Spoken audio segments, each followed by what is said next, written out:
Chapitre 2. Le retour de Ryan. Qui es-tu?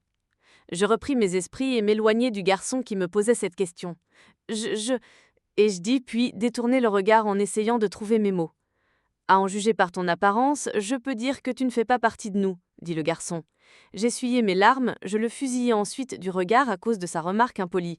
Mon regard le laissa sans voix. Je tournai la tête pour jeter un coup d'œil à Ethan, qui discutait toujours avec Julie. Puis je passai devant le garçon qui venait de me parler de manière rude. Il ne pouvait pas prétendre que je n'appartenais pas ici, me suis-je dit. Que voulait-il exactement dire? Voulait-il dire que je ne pouvais pas être au club simplement parce que je ne portais pas une robe courte? J'étais aussi irritée par Ethan. En vérité, j'étais surtout contrariée par lui. J'avais des sentiments pour lui il y a longtemps, mais il avait brisé mon cœur sans même me parler. Je retournai vers Teresa.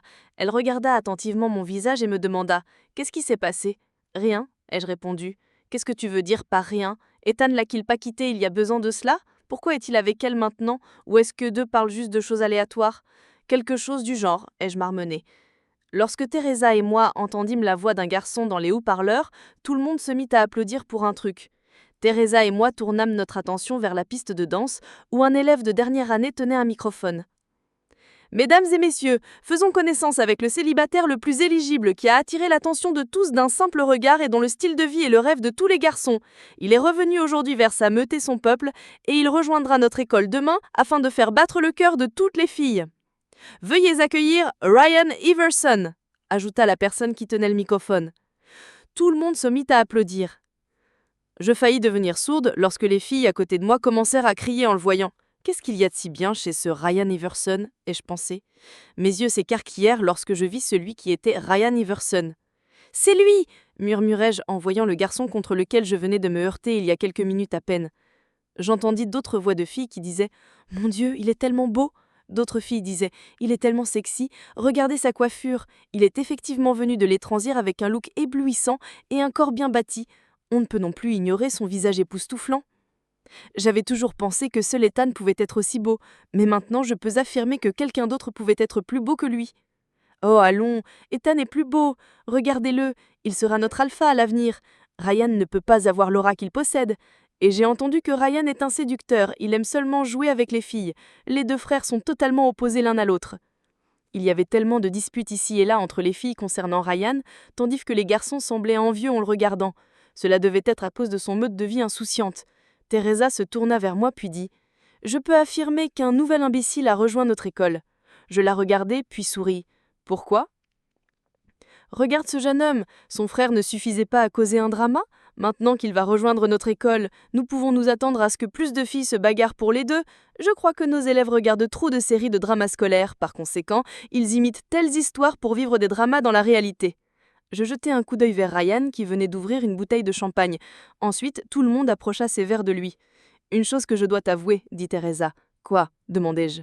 Teresa chuchota. « Ce nouvel élève est effectivement plus beau que ton Ethan. » Je greguai et j'attrapai son poignet. « Qu'est-ce qui se passe ?» dit-elle. « Peut-on partir maintenant ? Reste encore un peu, nous venons d'arriver. Au moins une demi-heure, s'il te plaît, supplia Teresa. Je ne pouvais pas dire non à Teresa. Elle aime tellement assister aux fêtes. Juste parce que je n'aimais pas ça, ou que j'étais offensée par Ethan, ne voulait pas dire que je devais lui gâcher ses moments heureux. Je hochai la tête. Teresa me conduisit au bar. « Ignore cet imbécile, murmura-t-elle en me pointant Ethan du doigt. Nous nous assîmes un peu loin d'Ethan. Il semblait de mauvaise humeur. Je me souvins qu'il avait de l'humeur basse ce matin également. Ou avait-il vraiment une relation difficile avec son frère ? Julie lui venait de lui dire quelque chose, et il déplaça son siège vers nous. J'ai été surprise qu'il me regardât. Je ne pouvais pas détourner mes yeux de ses yeux noirs et profonds. Ethan détourna son regard du mien et reporta son attention sur Julie avant de secouer la tête. Julie dit quelque chose de nouveau, puis il en rit. Cette fille doit certainement être en train de préparer un truc. Elle est collée à Ethan comme de la super gelée. Ils ont rompu et ne se sont pas remis ensemble après tout ce temps-là. Alors pourquoi maintenant ? Et ouais, j'acquiesçais puisque je n'avais non plus la réponse. Je jetai ensuite un coup d'œil au serveur.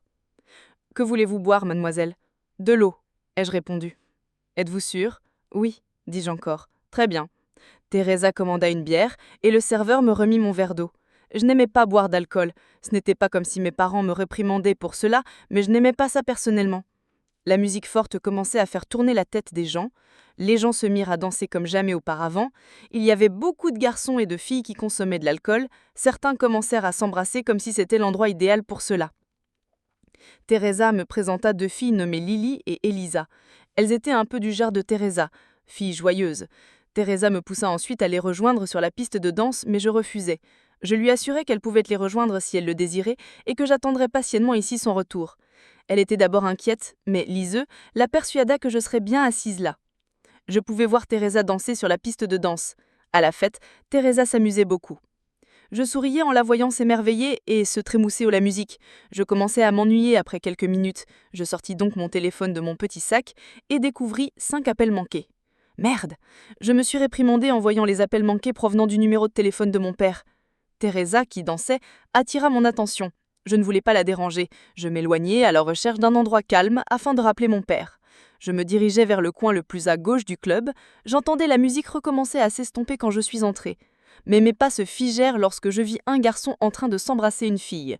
Les mains du garçon se resserrèrent autour de la taille de cette fille. Son tout visage était enfoui dans le cou de la fille. L'écran de mon téléphone s'alluma et une sonnerie commença à se faire entendre. Comme si sa séance de baiser avait été interrompue, le garçon détourna son regard furieux sur moi. Dans la pénombre, je pouvais voir son visage et j'exclamai « Toi,